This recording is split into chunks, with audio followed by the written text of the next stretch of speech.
Welcome back, my beautiful babies, to another episode of TOMTalks. I'm your host, Heath Parker, voice of Titanium Mike on Southern Tomfoolery's main show, the Apollo Protection Agency.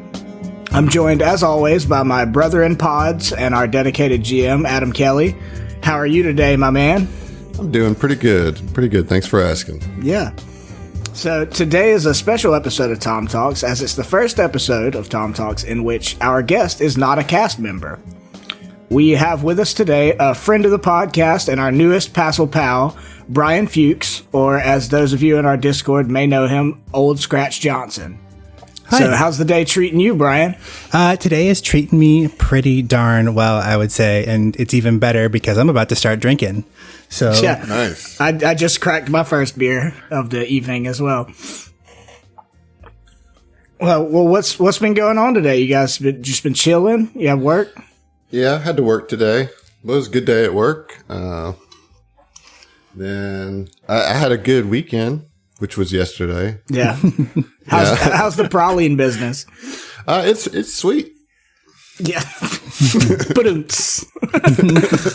That one was for you, Josh. Yep. What about you, Brian?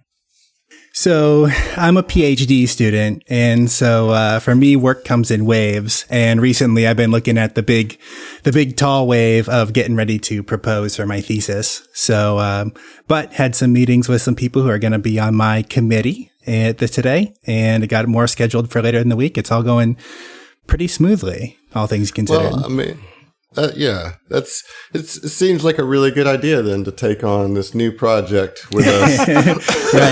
Right.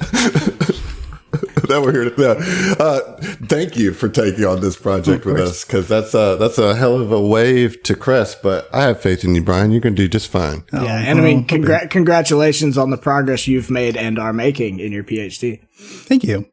Yeah.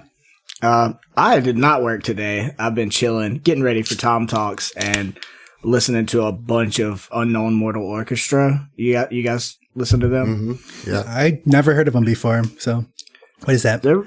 They're really, Adam would probably be better at describing their sound than me, but they're really pleasant.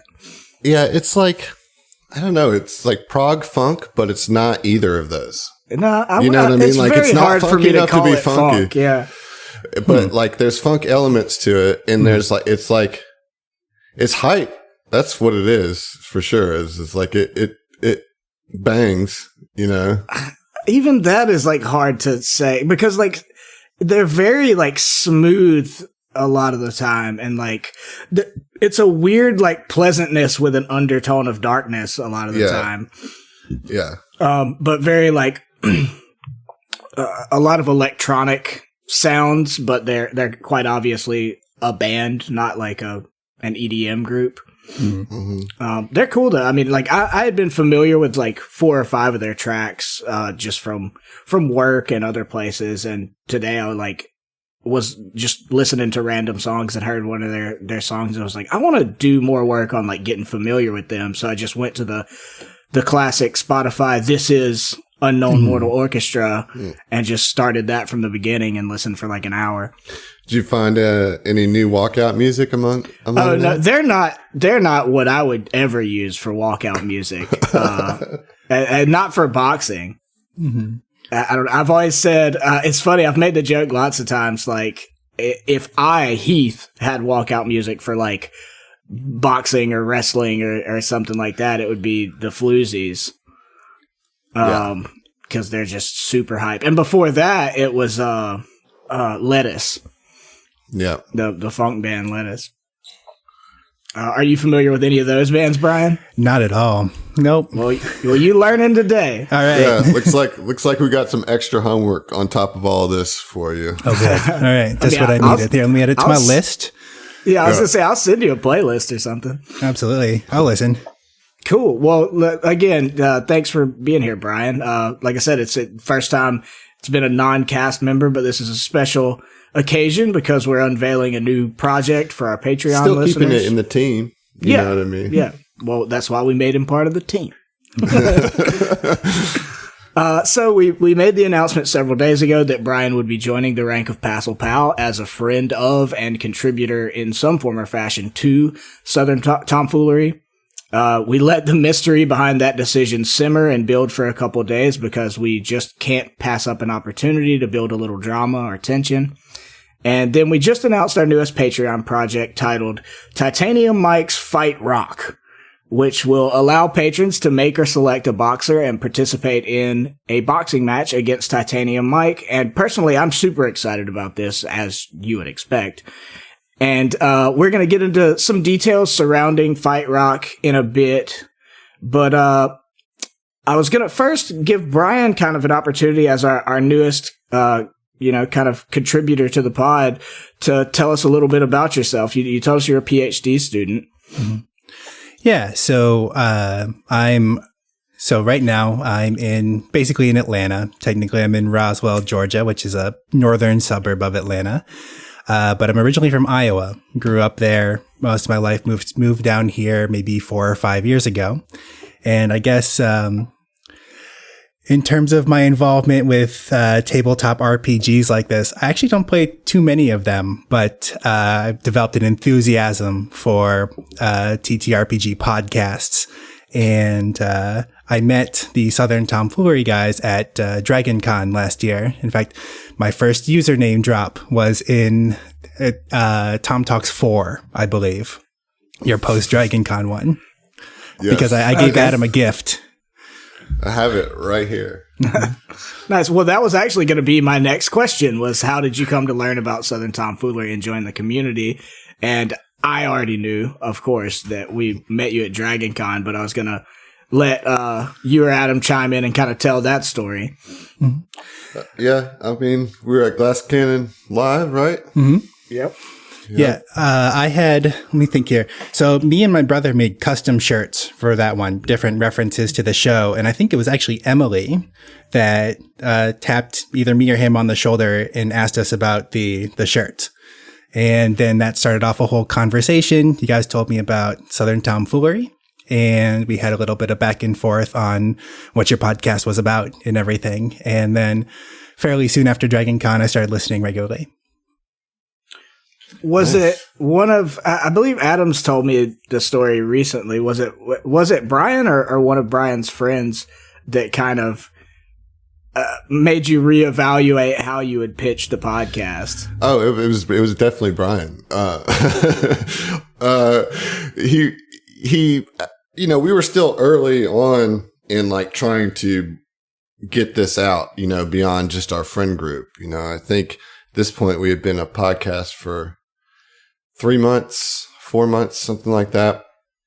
Still pretty early and still figuring it all out. And Dragon Con was our first big, we're going to a con to kind of promote this and to go to a con because we had never been to one before. And, we printed a bunch of buttons and koozies and just handed it all out. It was great because we started up a bunch of conversations with a bunch of cool people. But when I was kind of pitching it to Brian, he said, okay, yeah, I mean, there's a lot of actual play podcasts out there.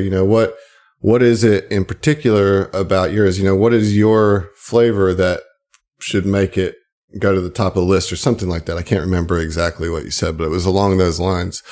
And I realized I didn't really have an answer for that, at the time. I mean, I came up with one on the spot and well, good job. You passed your charisma check. Okay. Uh-huh. Yeah. Seemed to work out okay, but I'm still here.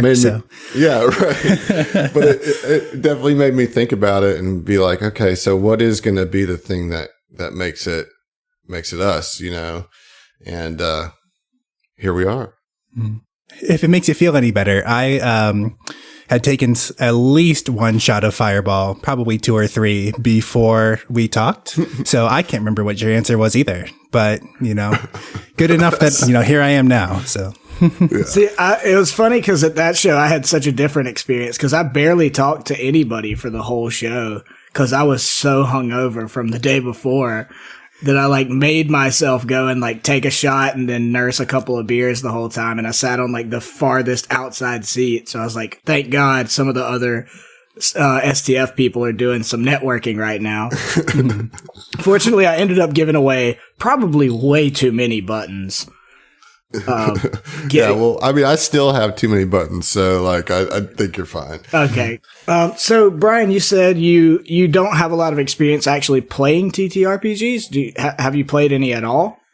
Yeah. So I've played a little bit of 5e. I'm actually in a 5e game right now. Nice. What game? It's a homebrew from a friend of mine. Okay. Yeah, she set it up when all the shelter in place started. Okay, cool. So we have a weekly game for that. And then it's mainly been 5e. I've GM'd a couple of sessions. Oh, I did GM like some of the beginning sessions for Pathfinder 2nd edition. And I do have one upcoming that I'm very excited for. Next week, I'm going to run an introductory session for Delta Green. Which is nice. Yeah, it's like, see, I don't know anything about Delta Green, but I've heard a lot of people getting really excited about it. Oh, I love it. So it's Call of Cthulhu, based in like the modern era. So I really enjoy mystery horror, especially like the stuff that comes in your internet /fiction style. And Delta Green fits right into it. Has all the conspiracy theories, eldritch horrors. It's great. Nice. Well, Nice. that'd be a lot of fun. Mm-hmm. Well, as far as 5e, I know there's a lot of people out there, what with the edition wars and brand loyalty and everything, that would give you a lot of shit for that. But not here. Not here at STF. That's our roots. Yeah. That's where we came from. And I mean, it is great for like getting it, like especially someone like you who you said you haven't played a lot of TTRPGs. 5e is great for that. I mean, it's great for like getting into it and then maybe moving on to other stuff like Call of Cthulhu or Pathfinder or Starfinder or whatever. Have you played? You haven't played any Starfinder? No. No. Other than like the one Dragon Con does their, like the GMs come in and run the introduction sessions. All right. Yeah. Starting off like that. And, it's fine. It's TOMTalks, dude. yeah. And so I played one of those scenarios. Okay. Nice. Shoot, We need to get you in a Starfinder. I was going to say the same thing. We got we do the best we can to try to push the Starfinder thing. Like we're in a larger community of like Paizo people, but we really try to push the Starfinder product in general. And they like they have their flaws and nitpicks that people have about them or whatever, but I'm really excited. The end of this month, they've got so much content coming out. Yeah. They're dumping a lot. Yeah, and they've got some really cool upcoming adventures and stuff that we're all excited about. So eventually we'll have to get you in something, man. Yeah. I look forward to it. So you're obviously quite adept at game mechanics. I was going to ask, was this your first time doing the supplementing our kind of boxing game? Is this the first time you've done a supplementary game system like that, or have you had experience messing around with stuff like that before? No, this was the first. And really, it was like you guys laid down the groundwork for it. What was the first episode where y'all used that system? Was Mike's first match? Do you remember? Nope. It's gonna be it's gonna be like in the 40s because we got back to Outpost Z in 39. And it was the first fight, right? So it's probably like 42. Okay. And it's 43. That makes sense because I know the third fight was episode 52. That one's special. But the after listening to it, there's a lot of discussion on the Discord about it, and I was just like, I was just honestly blown away, really, by the way that you two created and made this exciting kind of semi-narrative system. To do a boxing match that didn't devolve into Mike punches and then moves. And then, what was the first one? The other guy punches and then moves. Right. Well, that was really what we wanted to avoid. We wanted to. That's the whole reason we made the thing, is because we didn't want to do that, Yeah. I mean, it really came out of our love for like, if we can't find an interesting way to RP this, well, like, let's force ourselves to build a game and make it a game and bring some level of RP out of that. Well, and also to kind of like respect boxing too, because boxing is more than just slugging it out. Like it's a little bit. It's the sweet science, baby. Yeah, like, and so like I wanted it to be more than just a brawl of because like there's some technique to it, and so that's also reflected in having this like little mini game. And plus this like, let's just make a mini game. Let's just do it. Right. Like Well, let's just do that, And to your point, like, I mean, boxing with a capital B, I guess, is not street fighting, right? Like that's why Rocky V sucks and we don't talk about it. Because it's not about boxing. It's about street fighting ultimately. Well, yeah, I mean, again, I want to thank you. I'll probably thank you 15 times before the night is over, Brian. But we're all super pumped for the work you've done on our new Patreon project. So we already started to dip our toes into it. So I was going to say, why don't we jump into talking about the basics of how this whole project came about?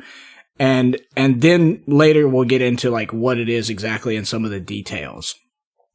Yeah. So I'll start by saying a few weeks ago, after recording a session of our main show, I mentioned to a couple of the cast members that I'd had the idea for Patreon supporters to be able to box Mike, since we had made his professional boxing background such a staple of the show. So, first I want to applaud Adam for having the courage to take the risk of incorporating a boxing mini game in the first place. I mean, ultimately, it's his decision what does and doesn't go into the show, and he was the one that came up with the idea of having the boxing tournament on Outpost Z. And to be honest, I was really surprised that he wanted to go in that direction, but, and more importantly, deviate from some of the more written aspects of the books of Against the Aeon Throne to accommodate something he knew was important to me and my character, So that was really cool. And then, as we said, like, it kind of came out of a place of not wanting to have a boring RP or description of fighting and to do it a little bit of service. So I believe whenever you pitched the idea to me, Adam, it was like, the day before we were supposed to have the boxing tournament? The night before? And it was like, well, why don't we... we started talking. It's like, why don't we figure out like some way to roll dice and do this instead of just say punch.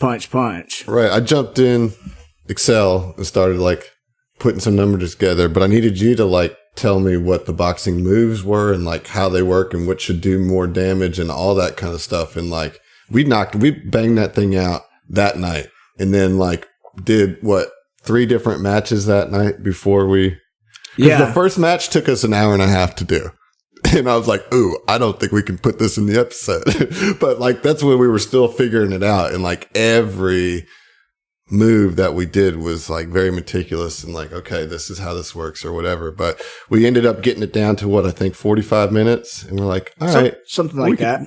We can do this. We can get it in there, How many rounds did we do in the boxing tournament? Well, there was supposed to go 6 rounds, but like most of them ended... They all ended before the 6th round. No, the last one went 6, right? No, it didn't. Did not go 6. Maybe 4 or 5. Yeah. Okay, but they were intended to be 6-round matches. Yeah. Yep. Okay.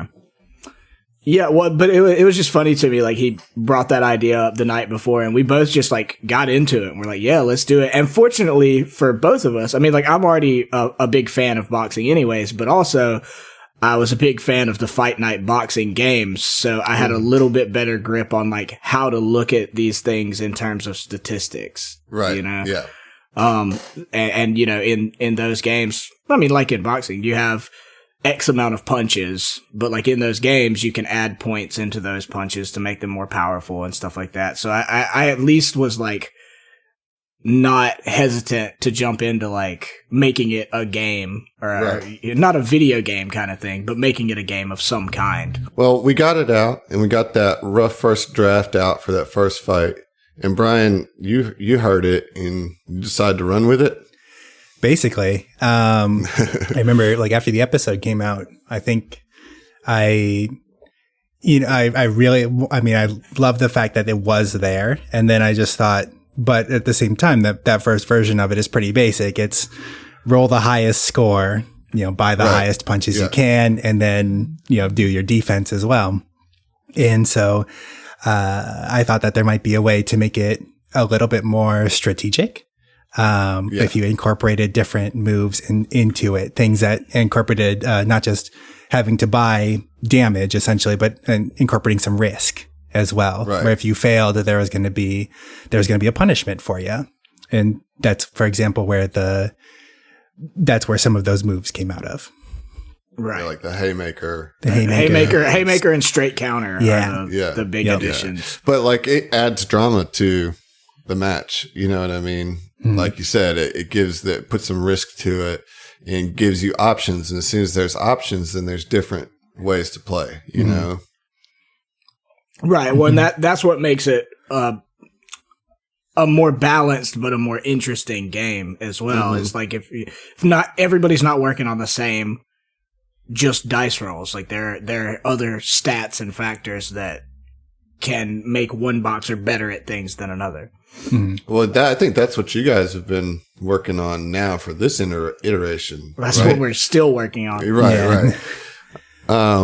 But yeah, so anyways, you gave us this new rule set, right? This version 2, and we took that into fight 2, but we didn't get to like fully explore it because that fight was rigged, you know? You know, and to go back to your point earlier, Heath, in the boxing tournament in itself gave me a story to tell during that week where you're supposed to be stalked by the Reptoid.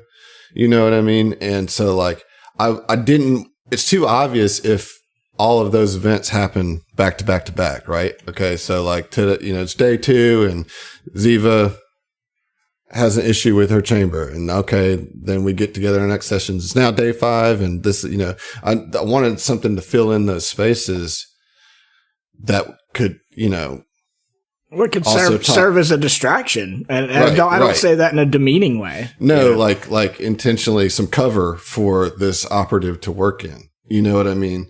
And it was good. I mean, it was very mutually beneficial to give you an opportunity to explore that side of your character, and to also like really we really made book 3 our own with that. The first 2 books took us like 19 to 20 episodes to do. The third book doubled that.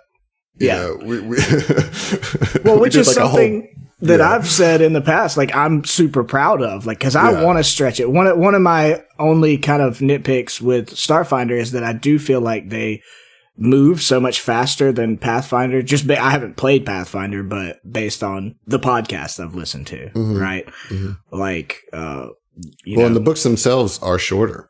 Yeah, exactly. So I relish any opportunity to stretch it out that I can find.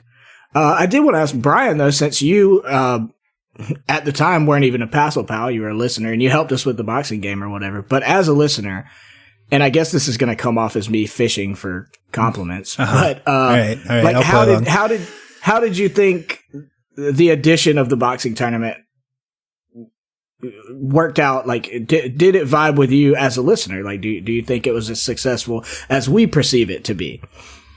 Absolutely. I mean,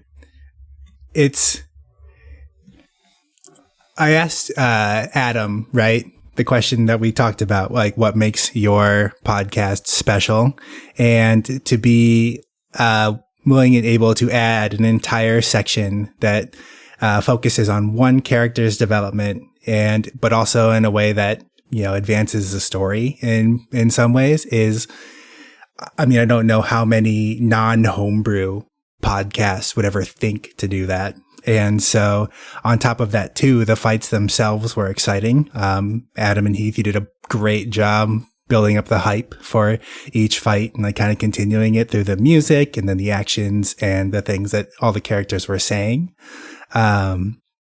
So, I mean, if I didn't like it, I would have probably just written off the rules and been like, they can do their thing, and I'll just come back to it when they're finished with the matches. But no, it was great.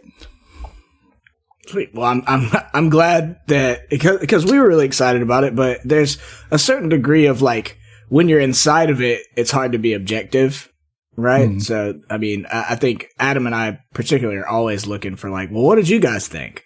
Because we think it's cool, but it's possible we could be wrong, you know? we're not perfect, but I think we had a lot of fun with it. And to your point, I think what made it as much of a success as it was and we think it is like you said, it did a lot to progress Mike's backstory, but it moved the story forward for the entire party as well. And that's a hard balance to reach. So, I mean, good job, Adam, at being able to incorporate that. And I think Adam also is like self-described as like a person who, to a degree, likes to run the books like as written. So when he I does, like to, but that's when it comes to like the rules, I guess. You know Right. what I mean? Like we'll tear apart the story all day long, you know, Right. and make it our own. But like I want to play it by the books. I want it to be fair. Like I want the dice to matter. You know what I mean? And I also want there to be like an understood, this is the system that we're working in, you know, and that you're making your decisions around a consistent system. You know what I mean? But as far as the story, dude, like, I mean, obviously I've rewritten major chunks of a lot, what we're playing. So I'm not too beholden to that, other than it's nice to have the guide, because I don't have 40 hours a week to write a story the way I'd want to write a story, you know? But anyway, so the boxing, we all loved it and decided that he had this idea that he wanted to extend it as a way to engage the listeners even further. You know what I mean? And so Fight Rock was born. Right. Well, and now that we've kind of covered the history of like how the game came to be a thing, the boxing mini game, I was going to say, let's talk about a little bit about what that thing actually is going to look and feel like. Mm-hmm. And Adam and Brian, feel free to jump in and help me out with any details I may overlook, right? Yeah. So, as I said in the announcement, or as Adam announced, Titanium Mike's Fight Rock will be available to people at the $10 tier of Patreon after 3 months of Patreon support, right? Mm-hmm. And that does go back as well, right? If you've already been. Nice. Yeah, if you've already been for 3 months, you're already eligible for a fight. And I will just say, as a caveat to that, to anybody who's currently a patron but wants to upgrade to 10, we'll count you as your 3 months as well, you know, if you've been with us for 3 months. But then going forward, anybody that comes in has to come in at that 10. Right. But we'll grandfather our existing patrons in if they choose to upgrade. Sweet. Well, I mean, that's really cool. Like, that's flexible. And I know with a project like this, the people that'll be excited about it are going to want to do it as soon as they can. So for those people that are getting grandfathered, like, Merry Christmas, my dude. Like, well, that's the thing is, like, let's go ahead and get it out of the way on the top that this isn't happening until September 1st is when we'll start scheduling the first fight. So there's still development to be done, but we wanted to give people an opportunity to work towards that 3 month now while we're developing it. You know what I mean? Instead of waiting until it's done and so, oh, well, shoot, I could, you know. So anyways, that's the kind of logistics of the timing of this and how that piece of it will work, you know? Right. Well, and like Adam said, it'll go live, so to speak, September 1st. And that's because, like, to be honest, me and Brian are still very much in a playtesting phase of this thing. We've done a few matches, but we want to do several more and play around with some of the mechanics and character creation stuff. Mm-hmm. Yeah, so can you talk to me a little bit about what that looks like? I mean, you say character creation. Can you give me kind of an overview of what you're thinking for this?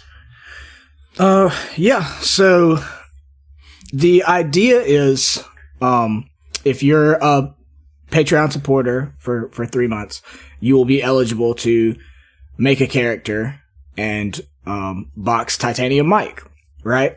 That's the fun part. But with character creation, you're going to have some options, right? So I think we are going to, provide some guidelines and like some toned down character creation guides for when you do this thing.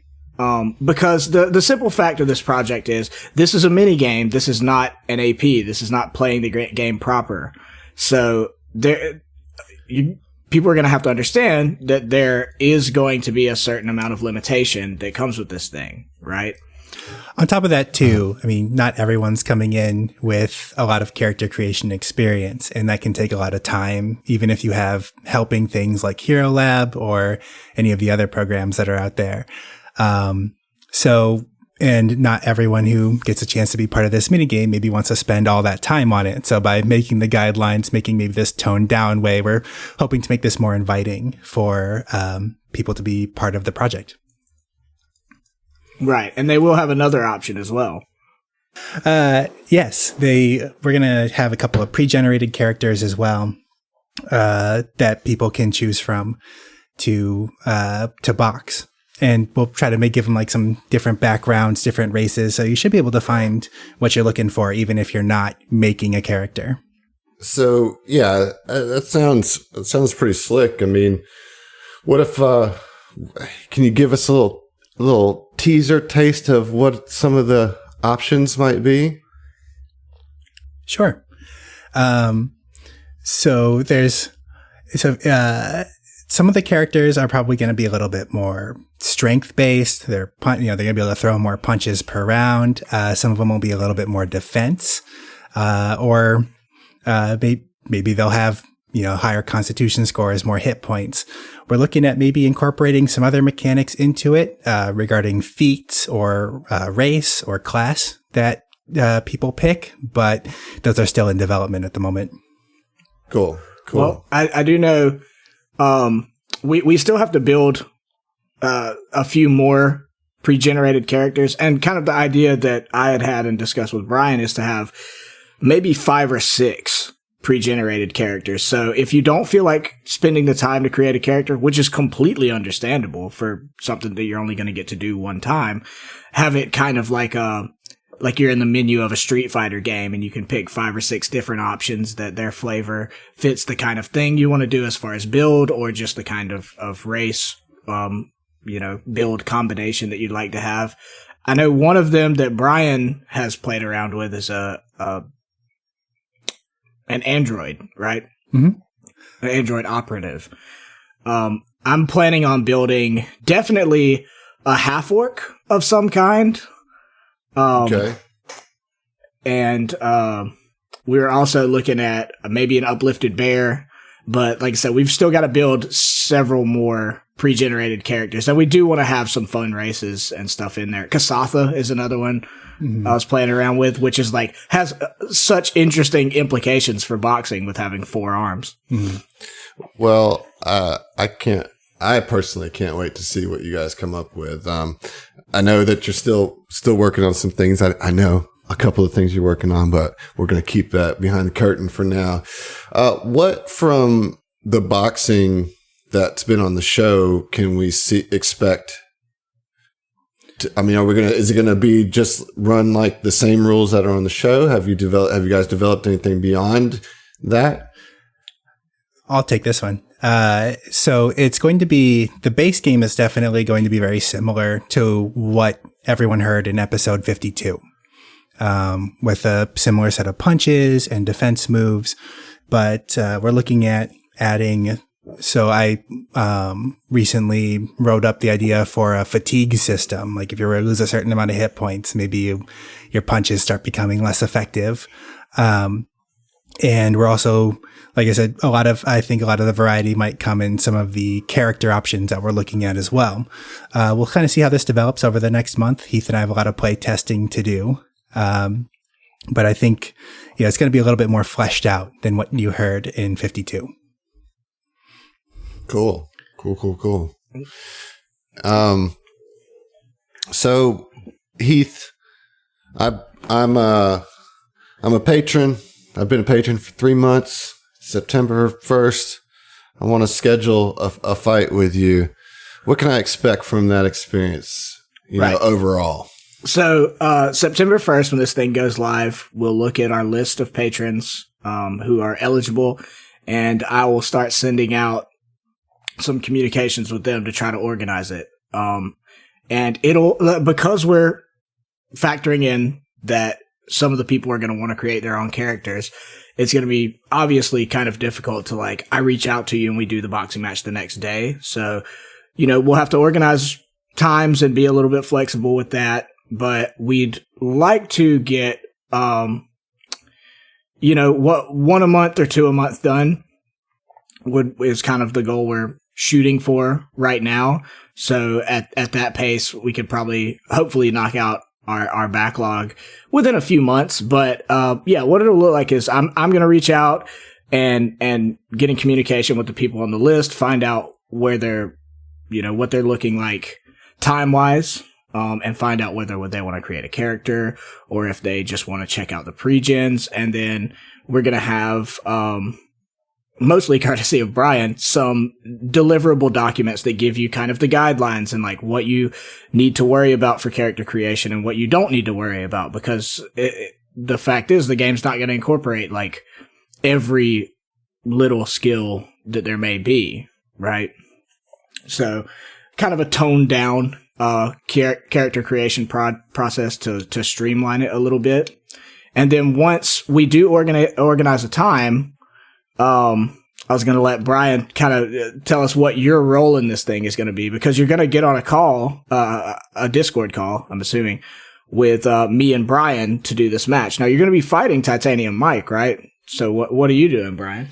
I'm there to be the ref and the announcer for the match. So I will be kind of taking a lesser version of Adam's role in the previous fights. I'm just there to make sure that the players know what's going on, that we're moving through things correctly. And then I'm also there I'll have a little bit of intro music for each character, give them the boxer's announcement, everything like that. Well, also, judges. Yeah, right? that too. Mm-hmm.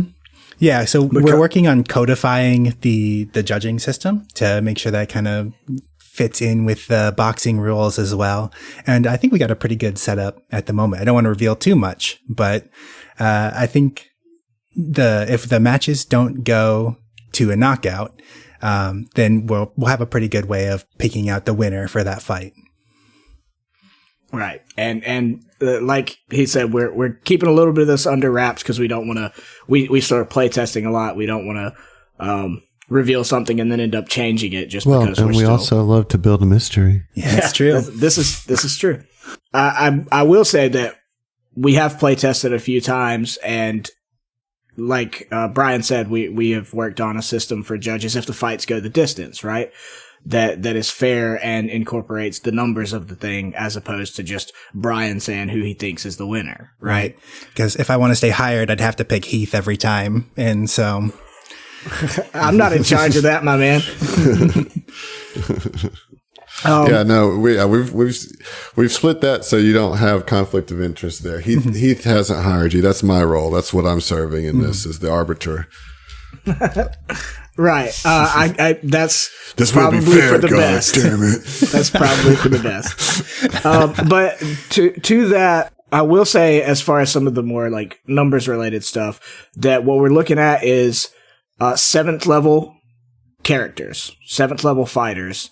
And that is obviously because Mike in the fiction of the story is currently 7th level, but we're not going to continue to progress that with Mike's level, right? So I do want to talk a little bit about what kind of my ideas were for the fiction of this thing, right? Because I'm sure we would inevitably get some questions about like, oh, well, is this canon? Right? So Titanium Mike's Fight Rock, in my mind, takes place in an alternate timeline where after the events of Against the Aeon Throne, Mike particularly decides... the finale, right? Right. Change the timeline, yeah. Right. Mike decides not to go into further adventures, right? He decides, I want to get involved with fighting again. So we're calling it Fight Rock because the idea that we had, which I think is a lot of fun, is that Mike instead decides to purchase a small asteroid out in the diaspora and build a boxing arena and host boxing fights. Kind of like my inspiration for that idea was the UFC because of all the coronavirus stuff, and regulations and safety fighting in the United States. They said, okay, well, screw it. We'll just buy an island and we'll call it Fight Island. And I don't think they ended up buying an island, but they made a deal in Abu Dhabi and have Yaz Island out there that they're hosting all these fights on. So I was like, yeah, let's do that, but like in space.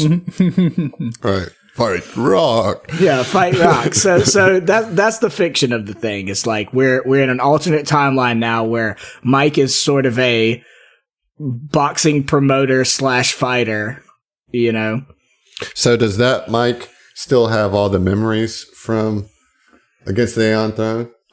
Yeah, I think he probably does, but I think it doesn't matter, because we're not going to be like talking about it. Fair enough. I don't think there's going to be a lot of time for other fighters to be like, So how much time do I get with you two fine gentlemen per session? So we think we'll be at the fights. It'll be a 6-round fight. We think those will take somewhere between an hour and a half, and then we'll have a little bit of time before and afterward. So we'll get somewhere between an hour and a half and 2 hours to hang out with us and to do this fight. Nice. Right. I think we're going to just like block off basically 2 hours. Because like the fight itself could be anywhere from an hour to an hour and a half, but we also, because this is an opportunity for Patreon people to come and hang out, like there should be a little bit of hanging out so we can shoot the shit and joke around and stuff and still have time to do the fight without rushing. Yeah. Cool. Is there anything else you guys want to share about it? Yeah, I'll say something. So at the moment, we don't plan on having this recorded and released. There's just we want to make sure that everyone feels comfortable doing this. So, and we don't want people to like shy away from it because suddenly they're in the public eye. This is supposed to be a fun hangout session on top of everything. I don't want to edit all those. Let's just be real. Right. I mean, that's completely fair. But I think Brian and I were both on the same page with that from very early on. It's like, we're not trying to produce further content and be podcast content whores. Like, we already have enough shows and content that we put out. We wanted this to be special for the person that gets to be involved with it and be a more like intimate, personal kind of hangout. And I think that's probably for the best, not only from an editing perspective, but like Brian said, from keeping people comfortable and we don't want to have to, have people sign waivers and, allow us to put their stuff out. And we want it to be more special than that. Yeah. Cool. Well, Heath, do you have anything else you want to say about it? Well, I will tease a little bit and say that I'm looking at having a very special guest for the first one. Okay. Kind of an example situation? Well, we're looking at the idea. And again, this isn't till September, so anything we say is subject to change. Mm-hmm. This is the fine print. But I'm in talks to have a very special guest for the first episode and to maybe record that one as an example. Yeah, let's not call them episodes. Yeah. Oh yeah, you're right. I'm already messing myself up. The first match, we may end up recording the first match so that people will have an example of what to expect. But I will say that's not going to continue. So don't even ask. We're not going to keep recording after that one. We're just going to have a very, probably a very special intro to get everybody excited and get an idea of what we're trying to do here. Mm. Cool. Well, I have some listener questions for you guys if we want to get into that segment. Mm-hmm. I mean, yeah, but no promises. I'll ask this just because you haven't. This is actually about the game. So okay. Go ahead and get that one out of the way. This is from Nusheo. And Sheo asks, are you guys accounting for size and reach? So that goes back to the very beginning philosophy, I think, of what you told me when you guys first made the game, is that you wanted it to be relatively, like, its strength is in its simplicity. as well. So sure, we could start including like all the details that go into boxing, and Heath could probably lecture me for hours on all the things we could try to codify. But in real boxing, reach is a massive advantage. But for our sake, and also for everyone who's participating, we don't want like everyone to have to think about those decisions as they're making their character, playing the game. So by keeping it a little simpler, we're hoping that this is a more inviting thing for everybody. I agree, and good answer. Okay. From BPT, or bipolar, however you know him. We know who he is. Yeah. What sport do you think the other characters would be most effective in? Of the cast? Yeah. Okay, well, I don't know if she'd be most effective, but my God, the visual is so good. I want Ziva to do roller derby, but like space roller derby. That's good. That is good. I was going to say, we already know she ain't no gymnast. Yeah. You're right about that. What about? I think Aaron would be a pool. He'd be really good at pool. Oh, he'd be a pool shark. Yeah. Horseshoes. yeah, for sure. Fell would be a good basketball player. Just for the height. 14 feet tall. He's Yeah. 500 feet tall now. I was thinking like volleyball, take advantage of some of those jumping legs. There you go. He'd probably like volleyball better because he could do it shirtless. Yes, he would. Let's see. What about Zeno? Chess? Chess, yeah. Contact chess. What is another... Like, if we're going pure, like, sports, maybe baseball. It's a little less, like, physically exertive and contact sport as, like, football or fighting or something like that. Yeah, and baseball's a bit of a chess game, Yeah, it's a thinking man's game, for sure. Okay, and... Let's see. No, Mike is a boxer, so... Right. Yeah. Right. I do think Mike could have, in a different life, had a good career in Brutaris. For sure. Yeah. For sure. Okay, good question. Let's see here.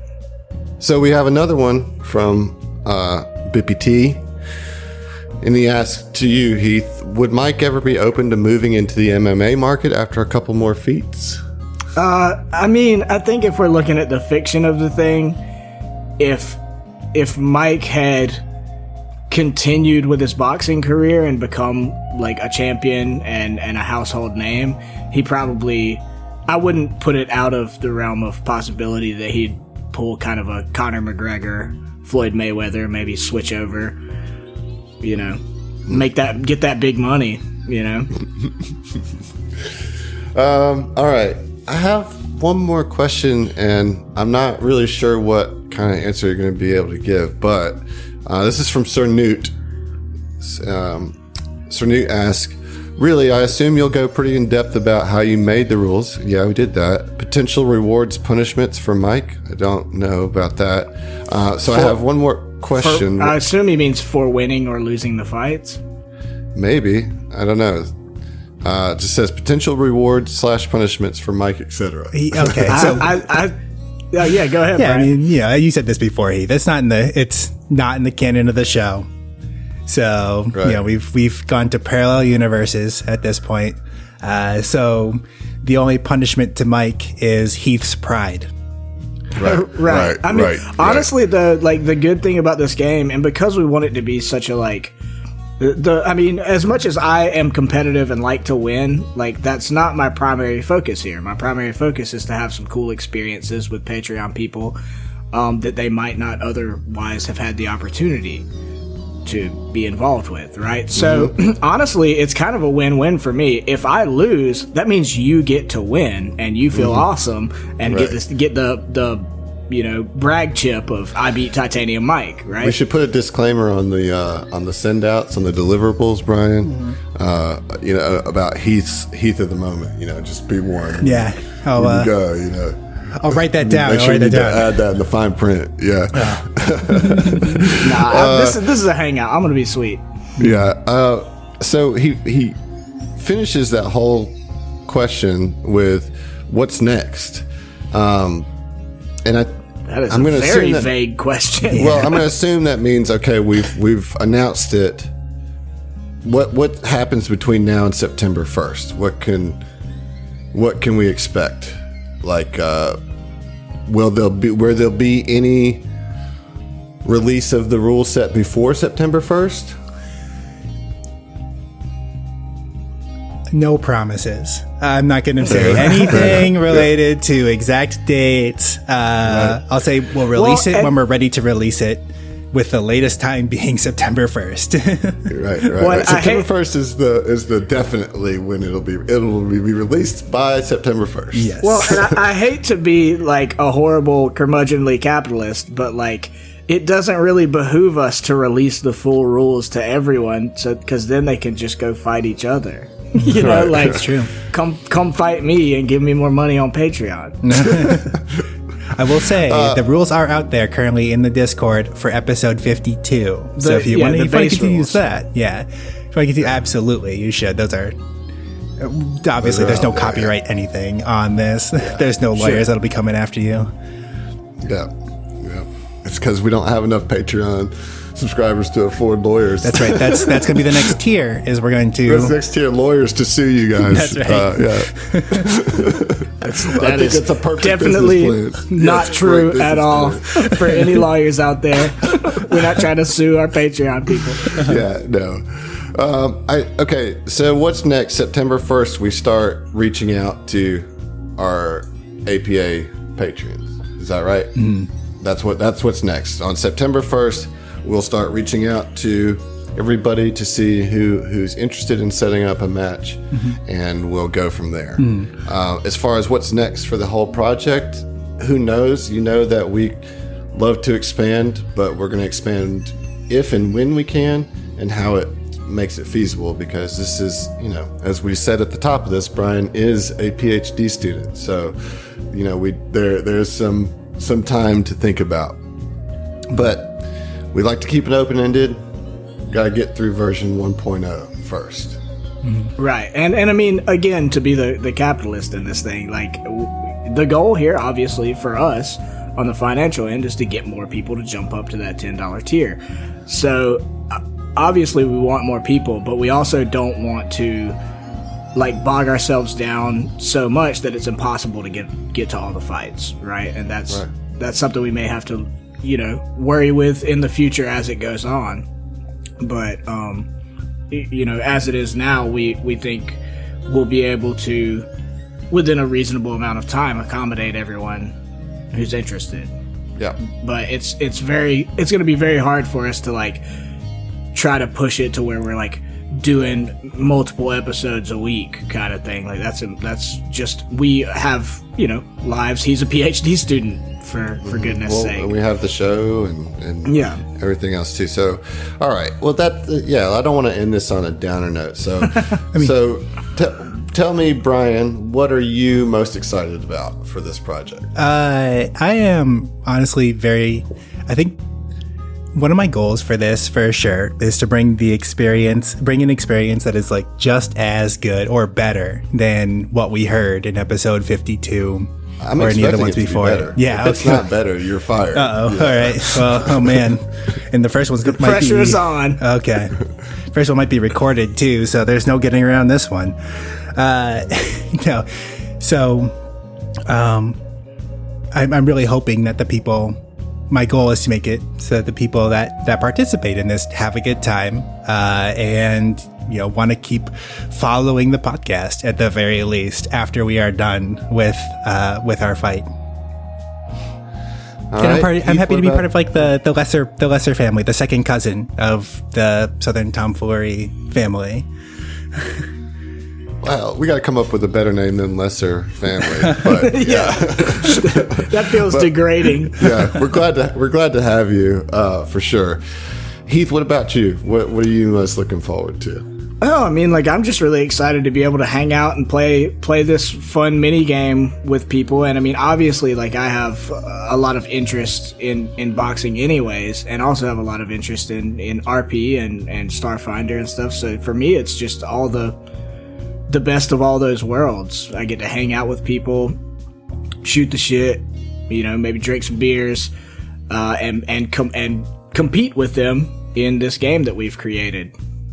So, I mean, it's perfect for me. I mean, I get to be the star of this little project. Well, I think that's all the listener questions. That's all my questions. Well, Brian, how was your first TOMTalks? It was great. I hope there are more. Please invite me back. Well, I know next month we've got something on the books for sure, but we'll keep you in mind for future ones now that you're a Passel Pal. Alrighty, I look forward to it. Again, everybody, I know we have to be a little bit cagey about the rules and stuff because we're still in the playtest phase. Be patient with us. But I hope you're excited. We're excited about Titanium Mike's Fight Rock. And we think this could be something really fun for our patrons and something unique that I don't think any other podcast out there is doing something exactly like this. Just, keep your...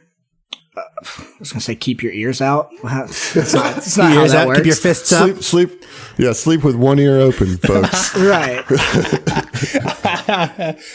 But yeah, just get ready. I mean, like you'll hear more either leading up to or on September 1st. And we're excited. We hope you're excited. This is something special we want to provide for our patrons. So please let us know when the time comes that if you're interested in doing this project, and we'll make it work. I also do, as kind of a last note, want to remind people, if you go to Norse Foundry's website, use our code STF and you can get a discount on their products. Get yourself some sweet new dice. For sure. Get you some of them medals. Some chunky boys. Mm-hmm. Yeah. Great. Well, that's another TOMTalks, I think. Yeah. It seems like it's another TOMTalks in the book. If I may jump in real quick, because I'm going to send this to all my friends and family. Thank you for listening all the way through. I know you're going to hear this. Thanks. And so, yeah, shout out to friends and family. Hello. Cheers. Just hey, Brian's friends and family. Thanks for listening. Yeah, I had no idea we'd have that tertiary audience. Yeah. What's up? Are some of your friends and family listening to the show, or are they just like, no, my boy is on TOMTalks? Well, my brother just started, or he's going to as soon as I sent him this, and then I've got like in my D&D group, I'm pushing it as hard as I can. So, Lindsay, nice. You better listen to this. Well, hopefully she hears that message at the end of this to listen to this. Mm-hmm. Right. Well, again, Adam, as always, thanks for being my co-host here on TOMTalks. Brian, thanks for being our first non-cast member and becoming a Passel Pal. And really, thanks for helping me with this game because, like, I had the idea to do it, but I didn't have the requisite skills to make it a reality. So, without you, I don't think we could do this. I'm happy to fill it. Thank you for making it so I didn't have to do it. Well, that was one of the goals. I know Adam, being the leader of this whole STF thing, has a lot of work that he has to do all the time, what with recording the shows and doing the editing. And really a big part of my goal in doing this, other than getting, community engagement and new Patreon subscribers, was or add any work to Adam's workload, right? And I was like real secretive about it for the first week. I didn't tell anybody. And me and Brian started talking about it, and then I mentioned it to Adam. He was like, "You should probably like tell the cast." So, yeah, you're right. Adam's not available for this. No, who can I fool into doing some of this work for me? And I responded with enthusiasm.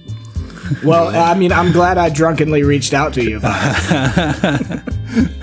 Yeah, well, we all are Southern Tomfools in a way. So thank you for taking the bait. Absolutely. No, I'm really happy to be part of this, and thank you for the opportunity to do this.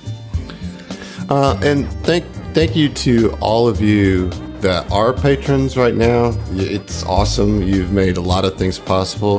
Thanks to all of you who are just listening. Like, I get it's tough times out there too, so I want to make sure that also add the message that really we're just glad to have you listening to the show. So if you can't sub, we understand, and it'll be there if and when you can.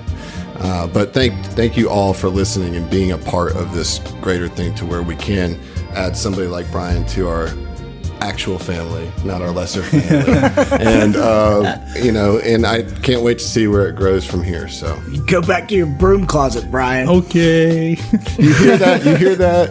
Brian's friends and family that are listening, he's our family now. Yep. He's ours now. You stole him. All right. Well, again, thanks for coming to another Tom Talks. You guys and listeners, like, we always have a good time doing these. So look, there's only one thing left to be said. We'll see you. We'll see ya. There you go. Very first one.